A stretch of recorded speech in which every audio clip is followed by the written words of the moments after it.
Welcome to another Apollo Papyrus podcast episode. I am Aaron Apollo Camp. For this episode, my interview guest is a speech-language pathologist and the author of the nonfiction book Play Dumb and Sabotage, which is about speech development in children.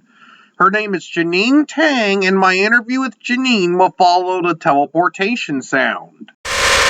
Jeaneen Tang, welcome to the Apollo Papyrus podcast. Thank you. Feel free to introduce yourself to our listeners. Great.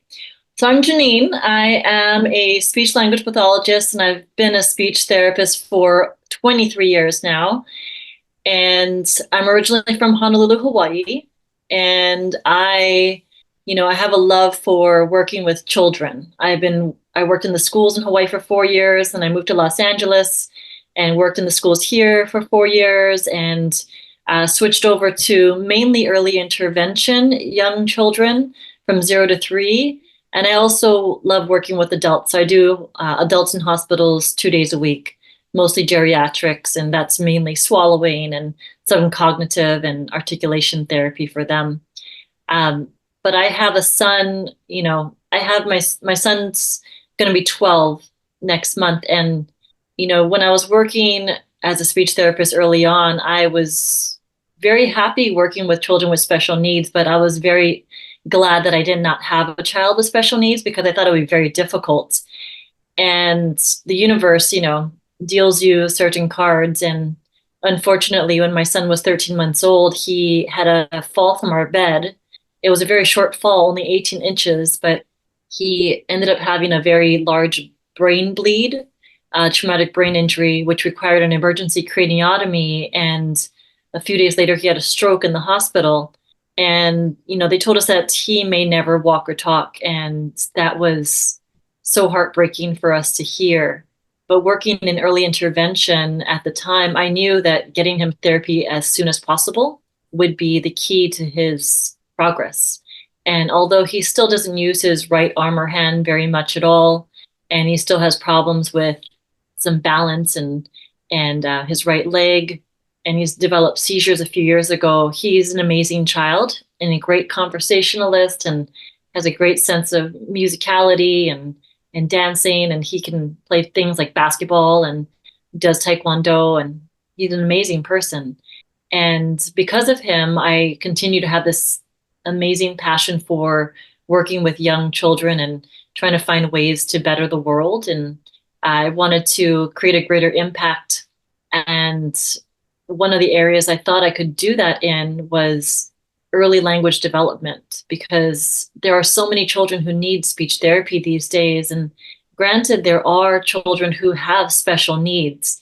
They have a disability that requires them to have speech therapy, whether it be autism or cerebral palsy or Down syndrome or brain injury or something, intellectual disability. But there are so many children that need speech therapy that are cognitively fine and physically fine. They just have a delay in language. And I think that's attributed to more of a lack of education and training with parents and caregivers and educators. So I wrote a book. It's called Play Dumb and Sabotage. The subtitle is Mindfully Under-Anticipating the Child's Needs and Creating Opportunities to Practice Language. So the premise of the book is because as parents, we over-anticipate our children's needs, and we do so much for our kids rather than let the child be interactive and respond to their environments naturally. And by playing dumb, we should still know what our child needs, but reel that back and allow the child to interact in a very natural way. And sabotage is just repetition of that language practice, whether it be offering a child a little bit of their snack rather than giving them a whole bowl, or having their favorite toy in sight but out of reach, where they might need to indicate that they want it or not. And from there, it goes on to other useful strategies that parents and caregivers and educators can use. Now you already introduced your book, Play Dumb and Sabotage. Without spoiling too much of your book, can you tell us a little bit more about it? Absolutely. So parents don't know what they don't know, right? And I feel like a lot of parents, they have to go through birth training and real basic baby caring classes, but they don't have knowledge about certain strategies and language development techniques that they could use with their children, their babies and toddlers, and simple things like offering choices rather than asking yes and no questions. Also, asking absurd questions when the kids are a little bit older to have things be a lot more novel. Um, working on sequencing and also finding ways to create opportunities in your everyday activities and uh, the functions of your everyday schedule to find ways to practice language with your kids. Why was the title Play Dumb and Sabotage chosen for your book, and did you choose the title for it? Yes, I chose the title for it, and I wanted it to be a playful way and something that would catch people's attention. And play dumb and sabotage is a phrase that I would use for many, many years as a speech therapist because kids love being smarter than us. And as adults, we are smarter than them. So we need to play dumb. We need to have more imagination in our interactions with kids. And the sabotage is not destructive, right? It's in speech language pathology lingo, it's creating these opportunities and repetition for kids to practice their language and to have the opportunity to correct parents and caregivers at times. Like, say, I would be dressing my son and I put his shorts on my head rather than, put them on his body. And he would think that's weird. That's part of the sabotage. It's playing dumb. And also, I'm asking him to, without telling him, to correct me, to use that language and be like, that's silly, or those don't go on your head, if that makes sense. Why did you write Play Dumb and Sabotage? I wanted to help parents and caregivers and educators. And I thought the best way to do that was to provide a handbook, which is I want my book to be like a handbook, something that they can turn to, that's replicable and they can repeat it and easily understand it. It would create a greater outreach for everyone across the world. I've done interviews with people all the way in the UK and all over the US so far. And, I've thought about teaching for speech therapy programs, but I would only be reaching out to those particular speech therapy students. And so by writing a book, I think it could be in the hands of anyone across the world. So I want to create a greater outreach and be able to replicate my knowledge and strategies to anybody that can get their hands on it. What were the easiest and hardest parts of writing a nonfiction book for you? The easiest part about writing the nonfiction book was what I was going to put into it, because I already knew what strategies I thought were important for parents to know. The hardest parts, obviously, were for me was sitting down to write it and also knowing what to do with my knowledge after that.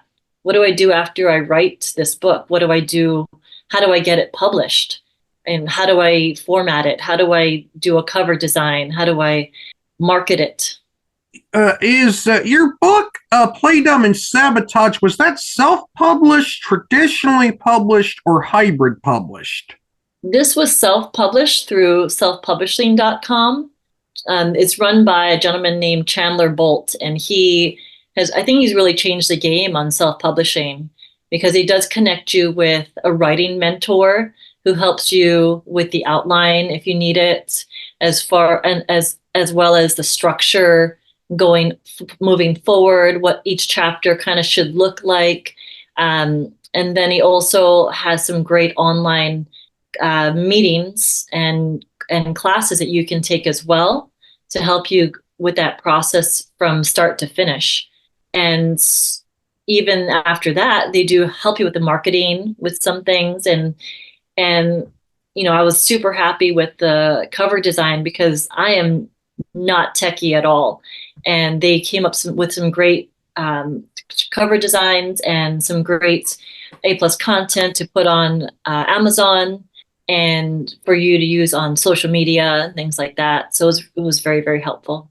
I Now keep in mind I have an autism spectrum disorder, and I needed speech therapy that was provided by the public school system I attended all the way up to 8th grade. So I'm a typical case of someone who needed speech therapy in my formative years. But do you believe that the need for speech therapy for some children can be prevented? Absolutely.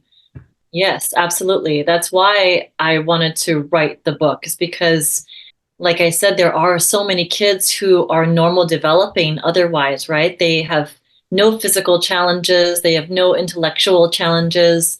They're just late talkers. So there's a good percentage of the kids who require speech therapy early on that I think if we had more parent training, caregiver training, early education training, that these kids would not need speech therapy. My next question follows up on that. How can parents, caregivers, and educators help young children develop their speech skills?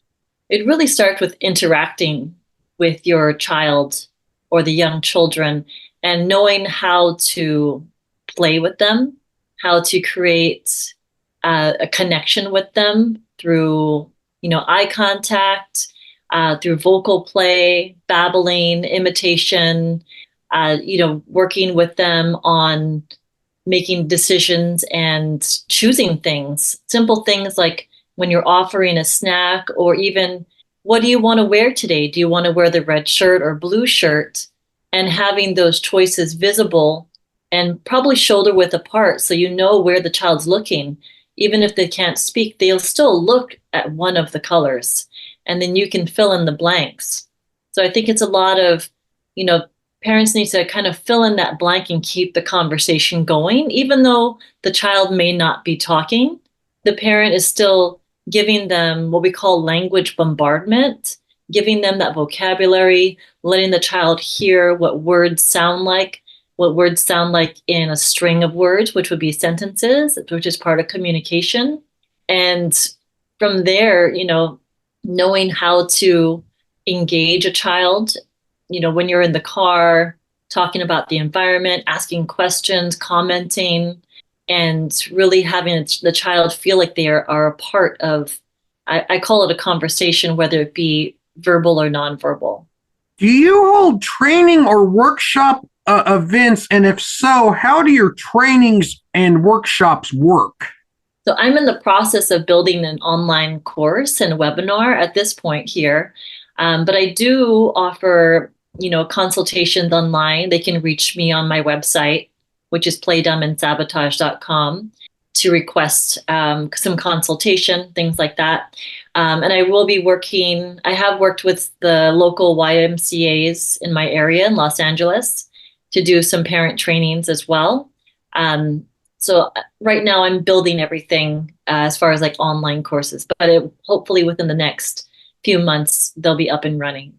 I'm going to talk about the speech language pathology field as a whole for my next question. Who are some of the most influential people in speech language pathology? Oh, I don't think I can name anybody off the top of my head right now. But one of the most influential people to me was my supervisor when I graduated school, and her name is Kathy Mayamori, and she was my supervisor for my first 9 months out of grad school. And, I think there are so many people that aren't famous that are super influential in your life. And I probably called her every day for the that first school year, because I was working with difficult, families sometimes, or difficult cases. And she really guided me and helped me understand how to be a really good therapist and how to interact with parents in meetings and how to do parent trainings and what to expect from from these various cases of children and how to set amazing goals and how to do therapy strategies and implement some school level kind of trainings with teachers as well. My last question is an open-ended one. What drives you to be better every day? I would have to say my son Che, because he tries hard every day to be a better person, right? He struggles physically, cognitively, and if I cannot be a better person every day, then it wouldn't make sense for me to be, a role model for him. And that's what I want to be. I want to be a role model for my son. So every day, whether it's physical or, um, doing better speech therapy or being more creative in how I work with kids or, thinking about what's next with my business, it's all for him because I want to set a good example for him so he knows that mom is working hard and that I want to be the best person I can be for him so that he in turn can be the best person he can for himself. Jeaneen, thank you for appearing on the Apollo Papyrus podcast. You were a fascinating guest. Thank you very much for having me. Jeaneen was an insightful guest to interview, and I hope to read her book soon. This is Aaron Apollo Camp reminding y'all to find your writing and reading purpose. Bye for now.